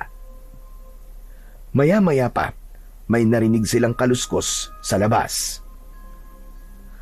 Tatang, narinig niyo po ba yun? Tumango si Apo Karding. Agad na umalingasaw ang masangsang na amoy sa paligid. Nandito na sila! Handa ka na ba? Kinuha ni Apo Karding ang kanyang punyal at si John naman ay pinulot ang kanyang bolo. Sa isang iglap, may tumalon sa bubong. Agad na lumabas ang dalawa at hinarap ang pagbabanta ng mga aswang na yon. Nakita nilang 3 aswang na mas malalaki ang katawan, mas mabibilis ang galaw, halatang sanay sa laban. Agad na sumugod ang isa kay John. Nasalag niya ito pero nasugatan ang kanyang braso. Aray! Anak ng... Hindi na siya natapos magsalita dahil muling sumugod ang aswang pero biglang humarang si Apo Karding. Sinalag ng matanda ang atake, saka isinaksak ang patalim sa tagiliran ng halimaw. Napaatras ang aswang, ngunit sa likod ni John, may isa pang aswang ang sumugod. Tinamaan siya sa balikat. Hindi ako papatalo sa iyo, halimaw ka! Umikot ang binata at sinalubong ang nagwawalang aswang. Tinaga niya ito ng sunod-sunod. Napaurong ang kalaban pero hindi pa rin bumabagsak. Lalong naging agresibo ang mga aswang. 2 na ang sabay na sumugod kay John. Tinamaan siya sa likod. Napaluhod siya. Hawak pa rin niya ang bolo pero nanginginig na. Ayos ka lang ba, iyo? Patay na ang isang aswang. Kayang-kaya na natin ito. Tinamaan ako, tatang. Ang sakit. Parang nangihina ako. Nakita ng matanda na matindi nga ang tama ni John. Dumudugo ang likuran nito at may humahalong kulay itim na likido sa dugo. Palatandaan na may kamandag ang sugat. Sigurado si Apo Karding na nadilaan ito ng aswang. Anak ng lintik! May kamandag! Namumutla na si John. Nakita rin ni Apo Karding ang paninikip ng paghinga ni John. Tumatagaktak na ang pawis sa noo ng binata. Huwag kang bibigay dyan! Kapit lang! Huwag mong hayaang lamunin ka ng kamandag! Lumaban ka, iyo! Tumango si John. Ang enerhiya nito, pababa ng pababa. Huwag ka na munang gagalaw! Ako ang bahala dito. Tatang, kahit nangihina ako, lalaban pa rin ako. Nang makita ni John na muling pasugod ang dalawang aswang, pinilit niyang tumayo. Hinintay nilang dalawa na makalapit ang mga ito sa kanila. Nakatutok sa mga aswang ang kanilang hawak na sandata, pero biglang may narinig silang mga ingay ng tao, mga sigawan at mga yabag. Maging ang mga aswang ay tumigil sa pagsugod. Ano po yun, Tatang? Hindi ko alam. Nandito na kami, Chong! Apo Karding! Dumating si Rex kasama ang ilang mga lalaki na kasamahan niya sa construction site. Nakilala ni John ang ilan. May mga dalang kanya-kanyang sandata ang mga ito, at ang isa ay may dala pang lambat. Nagkagulo nang makita nila ang dalawang aswang na mas lalong lumaki ang katawan. Tila naninindak, pero hindi nagpatinag ang mga lalaki. Agad na itinapon nila ang lambat at nahuli ang isa. Agad nila itong sinugod at pinagtulungang patayin. Ang isang aswang naman ay sumubok tumakas, pero hinabol siya ni John mula sa gilid. Inangat niya ang bolo at isang malakas na taga sa batok ang tumapos dito. Gumulong ang ulo ng aswang sa lupa. Sumirit ang itim na dugo. Bagsak ang halimaw at natapos ang laban. Yes! Tapos na! Patay na silang lahat! Wala lang mga halimaw! Nagtagumpay tayo! Panalo tayo, mga kasama!